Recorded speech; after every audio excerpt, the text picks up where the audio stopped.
भारत माता की जय बोलने में आपको क्या दिक्कत है? Why not India Mata? Why not Hindustan Mata? Why not Bharat Pita? I mean, who decides for me Bharat is my Mata? अभी तो सिर्फ वंदे मातरम और भारत माता की जय से प्रॉब्लम है, लेकिन सोच के देखो क्या हो अगर आप अपने घर पे तिरंगा लगाओ तो पुलिस आपको अरेस्ट कर ले, क्योंकि अपने ही देश का फ्लैग लगाना एक पर्टिकुलर कम्युनिटी के सेंटिमेंट्स को हर्ट करता हो। इंडिया में तो अभी तक ऐसा नहीं हुआ है, लेकिन यूके में हो रहा है। ब्रिटिश सिटीजन्स अपना नेशनल फ्लैग घरों और गाड़ियों पे लगाने से डर रहे हैं, क्योंकि ये यूके में सो कॉल्ड पीसफुल कम्युनिटी के सेंटिमेंट्स को हर्ट करता है। और ये सिर्फ यूके की कहानी नहीं है, पूरा यूरोप ही अब इससे सफर कर रहा है, क्योंकि एक पर्टिकुलर कम्युनिटी पूरी दुनिया पे कब्जा करना चाहती है। मेरे पे विश्वास नहीं है? आप खुद उनके ही मुंह से सुन लो। message I want to give to the far right people is we're here to take over your country. You can't stop us. By 2060, Muslims will be the biggest religious group the world over. What are you going to do then? Actually, go oppose Sharia even then?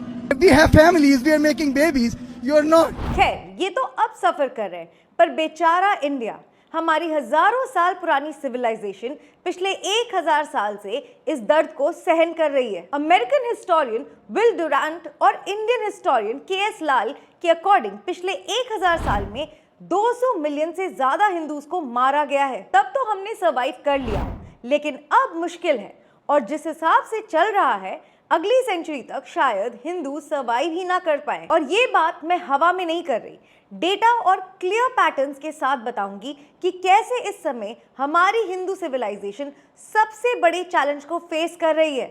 हर रोज हजारों हिंदू अपना धर्म छोड़ रहे हैं या फिर उनको forcefully convert किया जा रहा है। लेकिन अब सवाल ये है कि क्या हम अपनी हिंदू सिविलाइजेशन को बचा सकते हैं? जानेंगे आज की इस वीडियो में। So hi guys, I'm Swanya and you are watching Swan Unleashed। Video शुरू करने से पहले मैं आपसे 3 बातें कहना चाहती हूँ। पहली, इस वीडियो में उस कम्युनिटी का नाम मेंशन नहीं करेंगे, उसकी जगह मैं कम्युनिटी एक्स वर्ड यूज करूंगी। रीजन सिंपल है, YouTube इंडिया सच्चाई को सामने आने ही नहीं देना चाहता। जस्ट एक्चुअल नाम मेंशन करने से ही वीडियो को लिमिट कर देता है। शायद YouTube इंडिया भी लेंस कार्ट और TCS जैसे रूल्स फॉलो कर रहा है। दूसरी बात, अगर आप लेफ्टिस्ट आइडियोलॉजी को सपोर्ट करते हो और अभी तक आपने अपनी आत्मा अरुंधति रॉय को नहीं बेची है, तो इस वीडियो को पूरा देखना और फिर डिसाइड करना कि गलत रास्ते पे कौन है, मैं या फिर आप। और तीसरी बात, इस वीडियो का सबसे इंपॉर्टेंट पार्ट, जिसके बिना इस वीडियो का कोई मतलब नहीं है, वो ऑफ कोर्स लास्ट में आएगा, जिसमें हम सोल्यूशन की बात करेंगे। अगर आप उस पार्ट को स्किप करने की सोच रहे हो तो वीडियो को अभी ही बंद कर दो, वरना आप एक गलत मैसेज लेके जाओगे। So now let's begin. वैसे तो सनातन शब्द का मतलब ही ये है कि जिसका कोई आरंभ ना हो, लेकिन फिर भी हम अगर हिस्टोरिकल लेंस से देखें तो बलोचिस्तान के मेहरगढ़ में लगभग 9000 साल पुराने एविडेंसेस मिलते हैं हमारी सिविलाइजेशन के, हमारी इंडस वैली सिविलाइजेशन के अर्ली एविडेंसेस। जब हमारी ये सिविलाइजेशन पीक पे थी, तब दुनिया की ज्यादातर सिविलाइजेशंस की शुरुआत भी नहीं हुई थी। The Greeks, like Alexander, said they thought India was a very advanced civilization. And there was one of their authors named Megasthenes. He did a book called Indica. हमारी सिविलाइजेशन लगातार प्रोग्रेस करती है, वेदों की रचना होती है, साइंटिफिक डिस्कवरीज होती हैं, उपनिषद जैसे फिलोसॉफिकल स्क्रिप्चर्स लिखे जाते हैं, और दुनिया तब हमें सच में विश्वगुरु मानती थी। एंशिएंट चाइनीज टेक्स्ट में इंडिया को तियानजू कहा गया है, which means sacred land. Ancient Greece में इंडिया को लैंड ऑफ फिलोसोफर कहा जाता है। जापान में इंडिया को टेंजीकू कहा जाता था, which again means sacred land। इसके अलावा दुनिया के हर एक एंशिएंट टेक्स्ट में इंडिया को वेल्दी, ब्यूटीफुल और knowledge centre of the world कहा गया है। अगर दुनिया में कहीं स्वर्ग था तो वो भारत में था। लेकिन इस बीच में हमारी सोसाइटी में कुछ डिविजन्स क्रिएट हुई, जिसका फायदा उठाया कम्युनिटी एक्स के इन्वेडर्स ने। 7th सेंचुरी तक इंडिया अलग अलग रीजन्स में डिवाइड हो चुका था, और उसके बाद अरब, ईरान, टर्की से कम्युनिटी एक्स के लूटर्स ने इन्वेड करना शुरू कर दिया। क्योंकि हम डिवाइडेड थे, जिसका मन करता वो इन्वेड करता, हमारे मंदिर तोड़ता, लाखों लोगों को मारता, हमारी धन दौलत और अनफॉर्चुनेटली महिलाओं को लूट के ले जाता। इनफैक्ट केवल सोमनाथ मंदिर को ही 17 बार लूटा गया था। भगवान शिव की मूर्तियां तोड़ी गई और बिलियंस ऑफ डॉलर वर्थ की वेल्थ लूट ली गई। American historian Will Durant, he called the Islamic conquest of India as one of the bloodiest stories of human history, not just of Indian history but human history. Historian Sitaram Goyalji in his seminal work had documented something like at the minimum about 40,000 temples that were destroyed just in those 500 years between 1000 CE with the conquest of Afghanistan till the end of the Delhi Sultanate in 1525. इतना काफी ही नहीं था कि India के जयचंद गद्दारों की मदद से invaders ने लेट 12th सेंचुरी में दिल्ली की गद्दी पे कब्जा कर लिया। फिर उन्होंने जुल्मों की हर हद पार कर दी। करोड़ों हिंदुओं को कन्वर्ट किया गया। जो कन्वर्ट नहीं होता था उसको मार दिया जाता या फिर उसको जिजिया के रूप में हिंदू होने का टैक्स देना पड़ता। Historian KS. लाल के अकॉर्डिंग मुगल रूल से पहले ही 80 मिलियन हिंदूज को मारा गया था। The population of the subcontinent itself, the Indian subcontinent, fell by 80 million between this same period. Close to 25 lakh women were taken away as slave traders, sex traders to the faraway lands of the Middle East, to Afghanistan, to Ghazni. अगर आज आप जिंदा हो तो इसका मतलब ये है कि आपके पूर्वज ना मरने से डरते थे, ना ही हिंदू होने का टैक्स देने से। दिल्ली सल्तनत के टाइम पे अलाउद्दीन खिलजी जैसा जानवर था और मुगल पीरियड में औरंगजेब जैसा राक्षस, जिनके लिए हिंदू कीड़े मकोड़ों से ज्यादा दर्जे के नहीं थे। और ये सब वो इसलिए कर पाए क्योंकि हिंदुस्तानी हिंदुस्तान के साथ नहीं थे। दुख की बात है ये कि आज भी ऐसे हिंदुस्तानी हिंदुस्तान में हैं। भारत के इतिहास में अगर दर्द केवल इस बात का नहीं है कि विदेशियों ने हमारे साथ क्या किया, उनका तो हम मुकाबला कर लेते, दुख इस बात का था कि हमारे सभी लोगों ने साथ नहीं निभाया। उसके बाद ब्रिटिशर्स आए, उन्होंने भी कोई कसर नहीं छोड़ी। शशि थरूर अपनी book an era of darkness में लिखते हैं कि ब्रिटिशर्स ने 200 साल के राज में 45 ट्रिलियन डॉलर्स वर्थ की वेल्थ लूटी है इंडिया से। 1947 में हमारे देश को आजादी तो मिल गई, लेकिन 2 टुकड़े होने के बाद, जो कि अब 3 है, इंडिया, पाकिस्तान और बांग्लादेश। और ये पार्टीशन धर्म के नाम पे हुआ था क्योंकि कम्युनिटी एक्स के लोगों को अपना अलग देश चाहिए था। उन्हें अलग देश मिल भी गया, लेकिन फिर भी कम्युनिटी एक्स का एक लार्जर चंक इंडिया में ही रहा। पोस्ट इंडिपेंडेंस हिंदूज तो टॉलरेंट रहे, हमें कोई प्रॉब्लम नहीं है अगर कम्युनिटी एक्स के लोग शांति से रहें, लेकिन अनफॉर्चुनेटली ऐसा नहीं है। गजनी, खिलजी, औरंगजेब जैसे इन्वेडर्स तो जिंदा नहीं है, लेकिन इंडिया में उनकी सोच आज भी जिंदा है। औरंगजेब के नाम की रैलीज आज भी इंडिया में निकाली जाती हैं। तीसरी बात ये है, तीसरी बात सुनिए अभी, तीसरी बात ये है, नहीं सुनो, हाँ रहेंगे। जिन सिटीज के नाम इन्वेडर्स पे रखे गए थे, उनके नाम चेंज करने पर मेजॉरिटी ऑफ एक्स कम्युनिटी के लोग खिलाफ हो जाते हैं। जिन इन्वेडर्स ने इस सिविलाइजेशन को लूटा, हमारे और उनके पूर्वजों के साथ जुल्म किए, वो इन्वेडर्स कम्युनिटी एक्स के हीरोज हैं। दुख और तब ज्यादा होता है जब कम्युनिटी एक्स के मर्द हिंदू औरतों से बच्चे पैदा करके उनका नाम इन इन्वेडर्स पे रखते हैं। एग्जाम्पल के लिए आप ये वीडियो देखो। It's got to be Saif, obviously. Right. He loves history. He's very articulate on, the warriors he likes.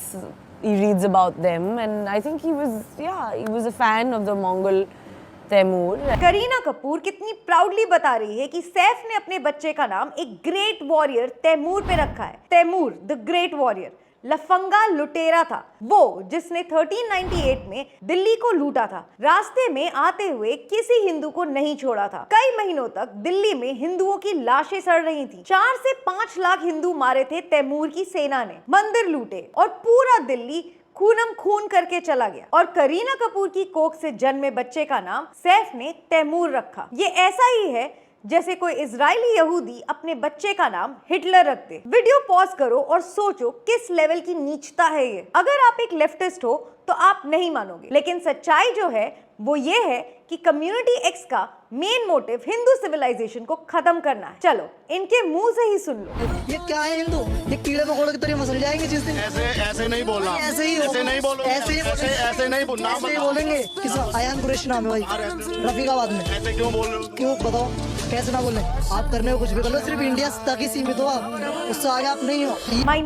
Minority का विक्टिमहुड प्ले करने वाले ये कम्युनिटी एक्स के लोग खुद माइनॉरिटीज को कैसे ट्रीट करते हैं इस बात से समझो कि इंडिया में सिर्फ एक ही रीजन था जहां पे कम्युनिटी एक्स के लोग मेजॉरिटी में थे, वो था कश्मीर। 1990 में कश्मीरी पंडितों के साथ क्या हुआ? सच्चाई ये है कि धीरे धीरे सबके साथ यही होगा। जिनको अपना अलग देश मिल गया था, जिनमें से 90% ने पाकिस्तान के लिए वोट किया था, वो आज इंडिया में 15% हो चुके हैं। 15 पे रुक जाए तो भी कोई बात नहीं है, हम सह लेंगे, लेकिन इनको पूरे देश की डेमोग्राफी चेंज करनी है। एग्जाम्पल्स के साथ बताती हूँ। 1951 के सेंसस के अकॉर्डिंग असम में 75% हिंदू थे और 2011 में घटकर 61% हो चुके हैं और 2027 के सेंसस तक 60% से कम हो चुके होंगे। वही दूसरी तरफ 1951 के सेंसस के अकॉर्डिंग कम्युनिटी एक्स वाले 22% थे, जो 2011 में 34% हो चुके थे। इस समय 40% के करीब होंगे। 20-30 सालों में मामला 50-50 हो जाएगा, देन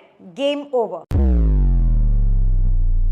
यही हाल है वेस्ट बंगाल, केरला और बाकी स्टेट्स का। डेटा आपको स्क्रीन पे दिख रहा होगा। अब तो देवभूमि, उत्तराखंड और हिमाचल का भी बुरा हाल हो चुका है। ये जो धीरे धीरे डेमोग्राफी चेंज की जा रही है, आने वाले 30 से 40 सालों में कम्युनिटी एक्स की पॉपुलेशन 30 to 40% हो जाएगी और फिर किसी भी पॉलिटिकल पार्टी की हिम्मत नहीं होगी इनके खिलाफ जाने की। सारे लॉज इनके फेवर में बनेंगे और फिर जल्द ही हिंदू सिविलाइजेशन खत्म हो जाएगा। बिल्कुल उसी तरह जैसे कि इजिप्शियन सिविलाइजेशन खत्म हुई थी। वही इजिप्शियंस जिन्होंने ग्रेट पिरामिड्स बनाए थे, लेकिन कम्युनिटी एक्स से अपनी सिविलाइजेशन नहीं बचा पाए। यही हाल पर्शिया का हुआ था, जो आज ईरान है। इसके अलावा Afghanistan, Iraq, Syria, Somalia, Turkey, Libya जैसे 57 देश हैं जिनके रिलीजन और कल्चर को कम्युनिटी एक्स खत्म कर चुका है। लेकिन 57 काफी नहीं है, क्योंकि कम्युनिटी एक्स के स्क्रिप्चर्स में है पूरी दुनिया को कम्युनिटी एक्स बनाना। इंडिया में भी इसलिए डेमोग्राफी चेंज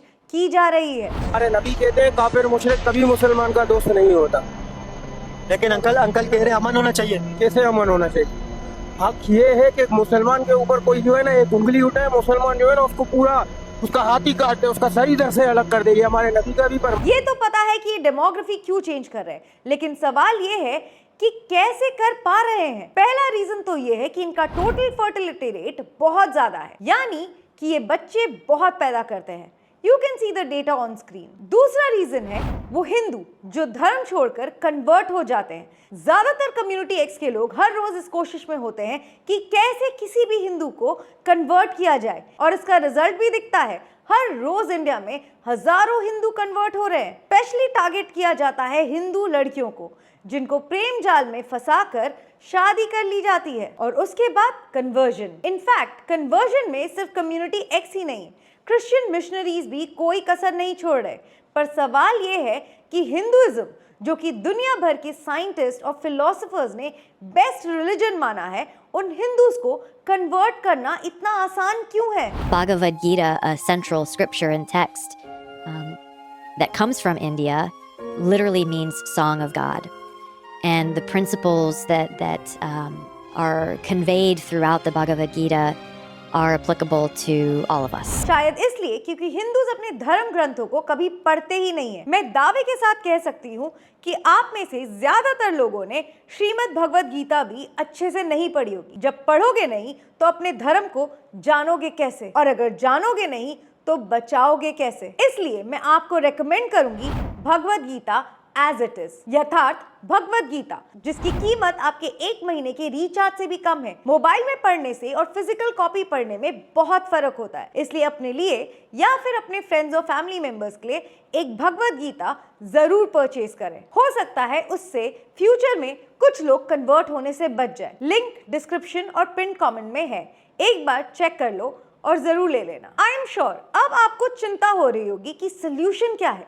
सोल्यूशन को मैं डिटेल में वीडियो के एंड में बताऊंगी और हिंदूज की कुछ फॉल्ट लाइंस भी बताऊंगी, लेकिन उससे पहले ये देख लेते हैं कि वेस्टर्न कंट्रीज का क्या हाल है। सबसे पहले डेटा देख लेते हैं। 1950s तक वेस्टर्न यूरोप में कम्युनिटी एक्स की पॉपुलेशन लगभग 0% थी, लेकिन इस समय यूरोप की ज्यादातर कंट्रीज में इनकी पॉपुलेशन 5 to 10% तक पहुंच चुकी है। फ्रांस, जर्मनी, स्वीडन और यूके में तो इससे भी ज्यादा है। Islam is taking over Europe faster than you think. France is already nearly 10% Muslim. Sweden over 8%. Germany and UK around 7%. In England alone, right now, 10 major cities, including London, now have Muslim mayors in a nation that was built around the Church of England. Muslims are now running major cities across the country for the first time in history, and the English want us to believe that this is all normal. UK में तो proper community x areas बन चुके हैं। यहाँ पे UK का flag ही allowed नहीं है। लंदन में इस समय 15% से ज्यादा पॉपुलेशन कम्युनिटी एक्स की है। इनफैक्ट लंदन में कुछ ऐसे एरियाज हैं जिनको पूरी तरह कैप्चर कर लिया गया है, जैसे कि न्यूहैम, बर्मिंघम, ब्रैडफोर्ड। यहाँ तो 30% से ज्यादा और टावर हैमलेट्स में तो 40% से ज्यादा पॉपुलेशन है कम्युनिटी एक्स की। ये दूसरी कंट्रीज में जाके उनके कल्चर के साथ इंटीग्रेट नहीं होते, बल्कि छोटी छोटी कॉलोनीज में एक साथ रहने लगते हैं और धीरे धीरे डेमोग्राफी बदलते हैं। Europe, Canada, America, Australia, just the Western secular democracies, that's it. What is our goal as a community? What is our final result that we're aiming for when we're living here?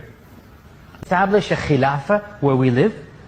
Do we wish to turn America and England into Islamic republics and states? Or do we wish to convert the entire population?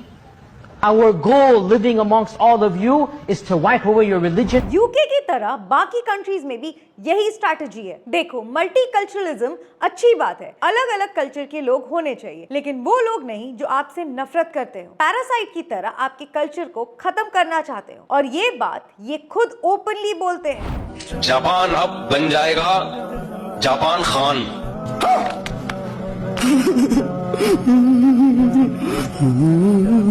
आप देखो नाम भी तब्दील हो गया Japan का। Japan में हमारे पठान भाई जाके माशाल्लाह फैल रहे हैं, वहाँ शादियां भी कर रहे हैं, औलादें भी हो रही हैं। और मैंने 15 साल पहले कहा था जापान में चपली कबाब के होटल खुलेंगे, और मैं जापान गया हूँ तो पता चला वहाँ चपली कबाब के होटल खुल गए।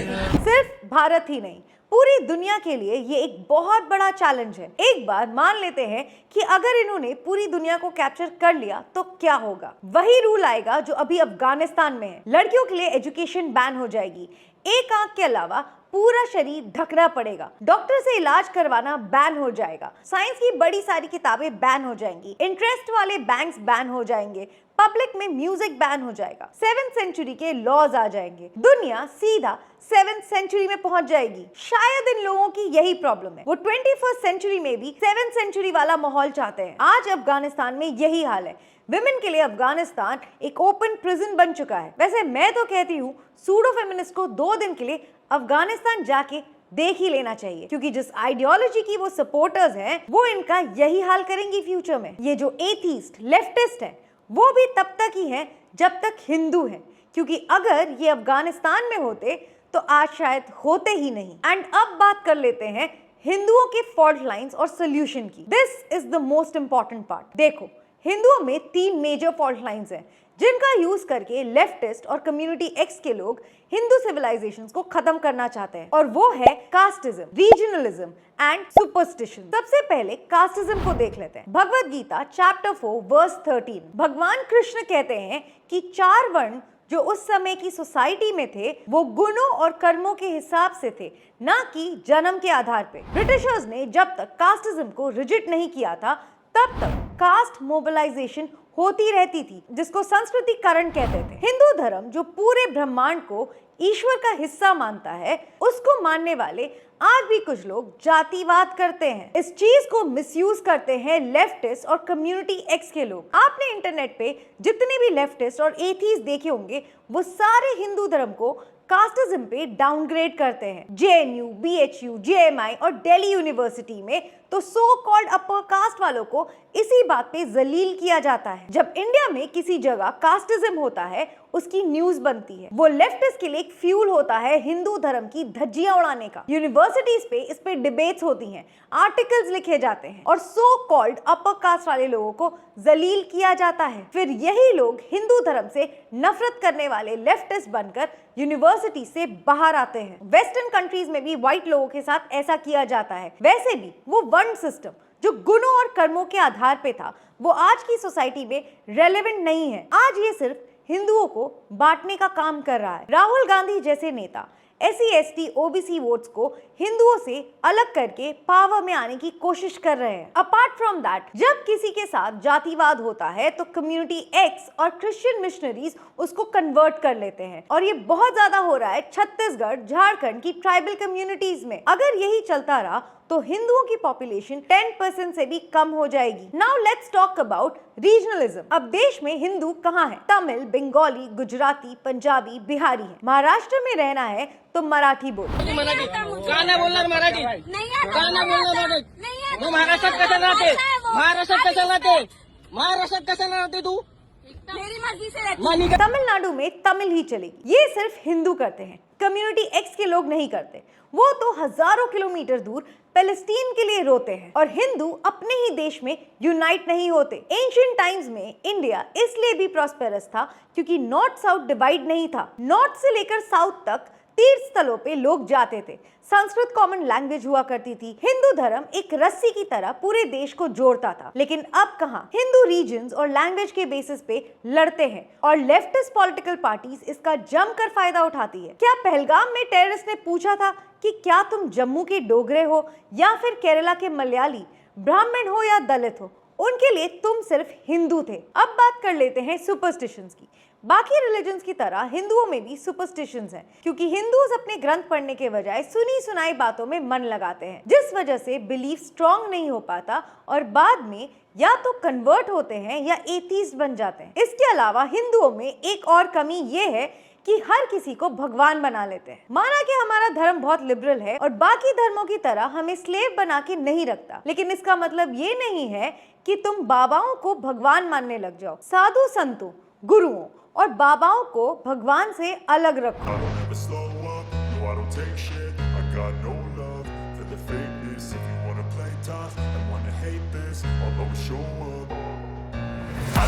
तुम पे अंधा विश्वास मत करो, अपने ग्रंथों को खुद पढ़ो, वरना आसाराम और राम रहीम जैसे बाबा हमारे धर्म को बदनाम करते हैं। एंशिएंट टाइम्स में हमारा धर्म क्रिटिकल थिंकिंग और साइंटिफिक टेम्परामेंट को सपोर्ट करता था। उसी धर्म को फॉलो करने की जरूरत है अभी। इस सिविलाइजेशन को बचाने की सोल्यूशन सिंपल है, यूनाइटेड रहो, क्योंकि तुम्हारे पास सिर्फ एक ही देश है। अपने ग्रंथों को खुद पढ़ो, अपने बच्चों को भी पढ़ाओ और उनको कम्युनिटी X के मोटिव्स के बारे में अवेयर करो, क्योंकि टीनेजर्स वल्नरेबल होते हैं। एंड मोस्ट इंपॉर्टेंट, हमें कम्युनिटी X की तरह नहीं बनना है। हमें इजरायली ज्यूज को देखना चाहिए। वो मॉडर्न भी है, साइंटिफिक भी है और अपने रिलीजन और कल्चर को भी मानते हैं। मस्जिदों और चर्चेस के सामने नाचने से अपना ही धर्म बदनाम होता है। अवेयरनेस के लिए वीडियो को शेयर जरूर करना और श्रीमद् भगवद गीता को जरूर परचेज कर लेना। लिंक्स डिस्क्रिप्शन और पिन कमेंट में है। जय हिंद।